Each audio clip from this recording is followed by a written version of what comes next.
வணக்கம். இலங்கை செய்திகளுக்காக நான் ஹரிணி. முதலில் தலைப்புச் செய்திகள்.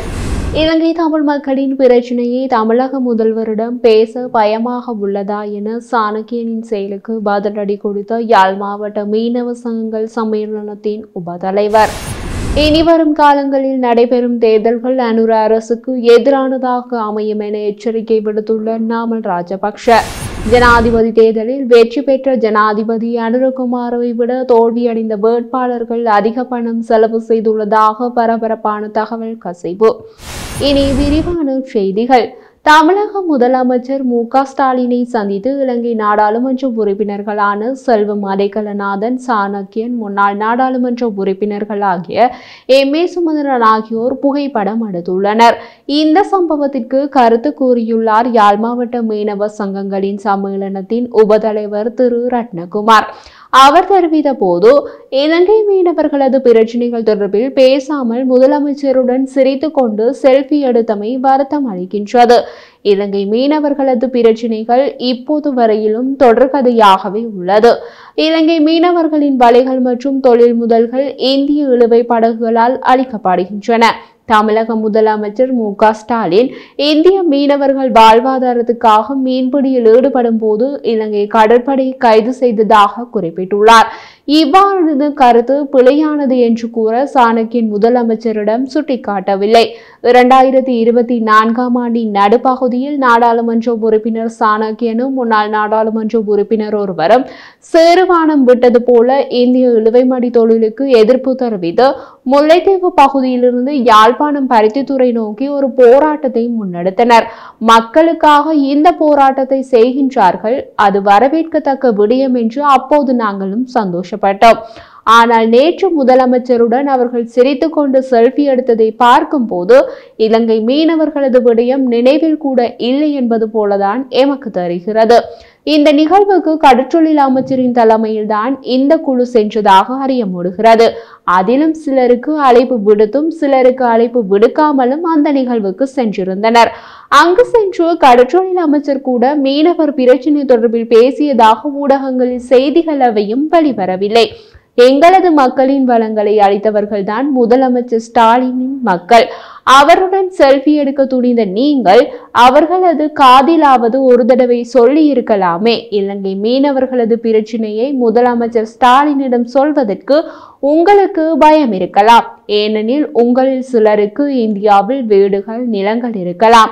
ஆகையால் பிறகு அங்கு போய் இலங்கை மீனவர்கள் பற்றி பேசுவது உங்களுக்கு பயமாக அல்லது பிரச்சனையாக இருக்கும். ஆனால் வெளியே வந்து அங்குள்ள ஊடகங்களுக்கு என்றாலும் எமது மீனவர்களது வளங்கள் அளிப்பது தொடர்பில் சொல்லுங்கள். எங்களது மீனவர்களது வாழ்வாதாரம் பாதிக்கப்படுவதை சொல்லுங்கள். அதை சொல்லிவிட்டு வாருங்கள் என்றார். ஸ்ரீலங்கா பொதுஜன பெரமுனவின் தேசிய அமைப்பாளர் நாமல் ராஜபக்ஷ எதிர்வரும் காலங்களில் நடைபெறும் தேர்தல்கள் அரசுக்கு எதிரானதாக அமையும் என அறிவுறுத்தியுள்ளார். ஜனாதிபதி அனுரகுமார தலைமையிலான அரசின் மீதான மக்களின் நம்பிக்கை வெகுவாக சிதைவடைந்துள்ளதாகவும் அவர் சுட்டிக்காட்டியுள்ளார். இது சம்பந்தமாக மேலும் கூறும்போது, பல்வேறு காரணிகளால் எம்மை விட்டு விலகி சென்றவர்கள் மீண்டும் எம்முடன் ஒன்றிணையலாம். உலக மட்டத்தில் பேச்சில் ஈடுபட்டுள்ளோம். உள்ளூராட்சி சபை தேர்தலில் கூட்டணி அமைப்பது தொடர்பில் அவதானம் செலுத்தியுள்ளோம். 2025 ஆண்டுக்கான வரவு செலவு திட்டம் எதிர்வரும் மார்ச் சமர்ப்பிக்கப்பட உள்ள நிலையில் வரிகள் திருத்தம் செய்யப்படுகின்றது. மதுபான பொருட்களின் விலைகள் அதிகரிக்கப்பட்டுள்ளன. இதனால் எனக்கொன்றும் பிரச்சனை இல்லை. ஏனெனில் நான் மது அருந்துவதில்லை. மதுபானங்களின் விலை அதிகரிக்கப்பட்டால் சட்டவிரோத மதுபான உற்பத்திகள் அதிகரிக்கப்படும். அது பாரிய நெருக்கடிகளை ஏற்படுத்தும். பல்வேறு காரணிகளை குறிப்பிட்டுக் கொண்டு ஸ்ரீலங்கா பொதுஜன பெரமுனவை விட்டு விலகி சென்றவர்கள் இன்று அரசியலில் நெருக்கடிக்குள்ளாகியுள்ளார்கள். ஆகவே எதிர்வரும் காலங்களில் நடைபெறும் தேர்தல்கள் அரசுக்கு எதிரானதாக அமையும். ஜனாதிபதி அனுர ஆட்சிக்கு வருவதற்கு முன்னர் ராஜபக்ஷக்கள் மீது பல குற்றச்சாட்டுக்களை முன்வைத்தார். தற்போது அவர்தான் ஜனாதிபதி. ஆகவே எம் மீது முன்வைத்த குற்றச்சாட்டுக்களை ஆதாரபூர்வமாக சட்டத்தின் முன் நிரூபிக்க வேண்டிய பொறுப்பு அவருக்கு உண்டு. நான் சட்டக்கல்லூரி பரீட்சைக்கு தோற்றிய விதம் தொடர்பில் அமைச்சர் வசந்த சமரசிங்க நாடாளுமன்றத்தில் பாரதூரமான குற்றச்சாட்டை முன்வைத்தார். குற்றச்சாட்டை நிரூபித்தால் நான் நாடாளுமன்ற உறுப்பினர் பதவியை துறப்பதாக குறிப்பிட்டேன். இதுவரை அந்த குற்றச்சாட்டு நிரூபிக்கப்படவில்லை என்றார். முன்னாள் நாடாளுமன்ற உறுப்பினர் சரத் பொன்சேகா ஜனாதிபதியின் கிளீன் ஸ்ரீலங்கா செயற்திட்டம் வெற்றி பெற வேண்டுமாயின் ஒட்டுமொத்த மக்களும் ஒத்துழைப்பு வழங்க வேண்டும் என்றார். அவர் மேலும் தெரிவித்த போது, ஒரு வாரத்திற்கு மாத்திரம் வீதியை துப்புரவு செய்வதால் நாட்டை தூய்மைப்படுத்த முடியாது. சட்டத்தை முறையாக அமுல்படுத்தினால் இலக்கை அடைய முடியும். ஜனாதிபதி அனுரகுமாரவின் கிளீன் ஸ்ரீலங்கா செயற்திட்டம் சிறந்தது. அரசியல் நோக்கத்துக்கு இந்த திட்டத்தை செயற்படுத்தக்கூடாது.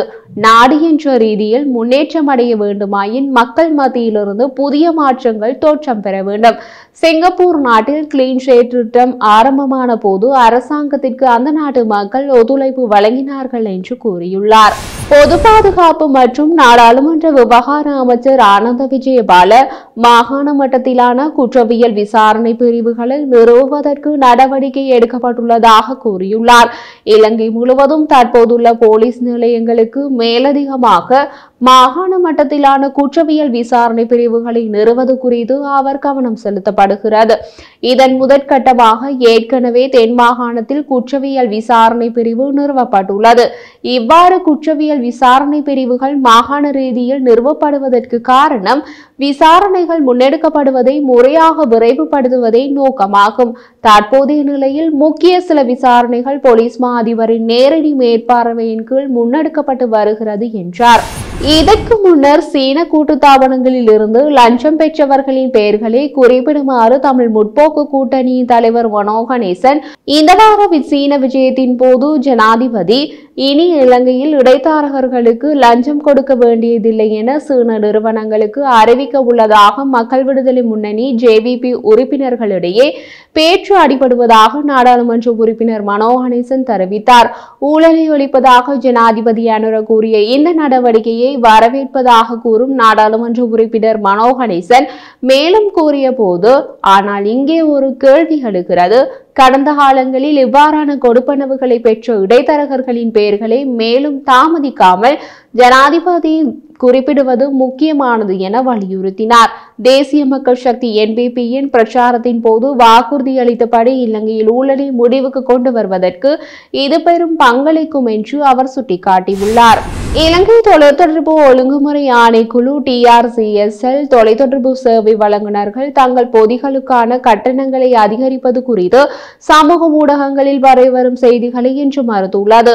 ஊடகங்களுக்கு கருத்து தெரிவித்த TRCSL பணிப்பாளர் ராஜதந்திர ஹந்தபாங்கொட எந்த ஒரு தொலைத்தொடர்பு சேவை வழங்குநர்களுக்கும் நமது கட்டணங்களை உயர்த்துவதற்கு அதிகாரம் வழங்கப்படவில்லை என தெரிவித்தார். சமூக ஊடகங்களில் பரவிய செய்திகளை தொடர்ந்து TRCSL உடனடியாக அனைத்து தொலைத்தொடர்பு சேவை வழங்குநர்களிடமும் விசாரித்து பதிலுக்கு அனைத்து வழங்குநர்களும் தங்கள் பேக்கேஜ்களுக்கான கட்டணத்தை அதிகரிக்கவில்லை என்று எழுத்துப்பூர்வ உத்தரவாதம் அளித்தனர். சமூக ஊடகங்களில் பரவும் தவறான தகவல்களால் நுகர்வோரை தவறாக வழிநடத்த வேண்டாம் என்று TRCSL பணிப்பாளர் கேட்டுக்கொண்டார். இது போன்ற தவறான செய்திகளை வெளியிடுவதற்கு பொறுப்பான தனிநபர்கள் அல்லது நிறுவனங்களுக்கு எதிராக தற்போதுள்ள சட்டங்களின்படி ஆணைக்குழு சட்ட நடவடிக்கை எடுத்து வருவதாகவும் அவர் கூறினார்.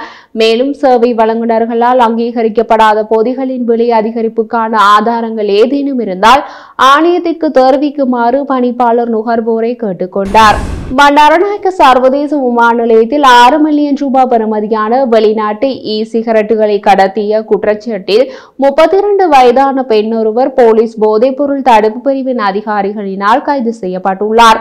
சந்தேக நபர் பிளியந்தலை நம்புபவனும பிரதேசத்தை சேர்ந்தவர். இவர் ஒரு பயண முகவராக பணிபுரிந்து வருகிறார். மலேசியாவின் கோலாம்பூரில் இருந்து ஸ்ரீலங்கன் ஏர்லைன்ஸ் விமானமான UL315 அவர் நேற்று மாலை 7 மணி அளவில் பண்டாரநாயக்க சர்வதேச விமான நிலையம் வந்தடைந்தார்.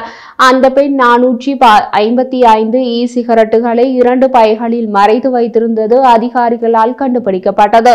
சட்டவிரோதமான முறையில் சிகரெட்டுகளை நாட்டிற்கு கொண்டு வந்த பயணி மேலதிக விசாரணைகளுக்காக நைந்தாவில் உள்ள போதைப்பொருள் உபதரிப்பு அலுவலகத்தில் அதிகாரிகளிடம் இன்று ஆஜர்படுத்தப்பட உள்ளார். ஜனாதிபதி தேர்தலில் அனுரகுமார வெற்றி பெற்று ஜனாதிபதியாக தேர்ந்தெடுக்கப்பட்டார்.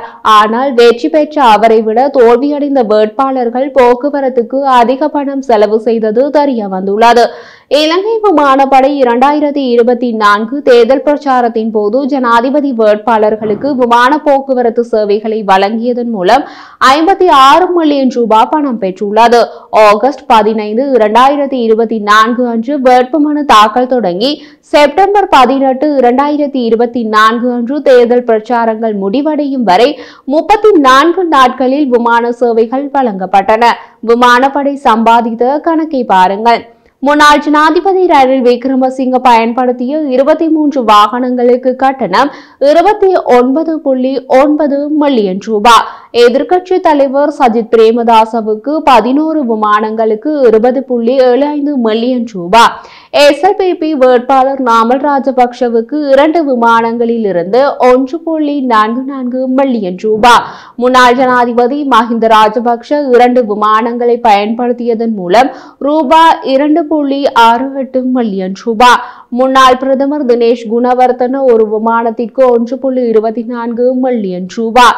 முன்னாள் தேசிய பாதுகாப்பு ஆலோசகர் சாகல ரத்நாயக்க மற்றொரு விமானத்திற்கு 1.6 மில்லியன் ரூபாய்.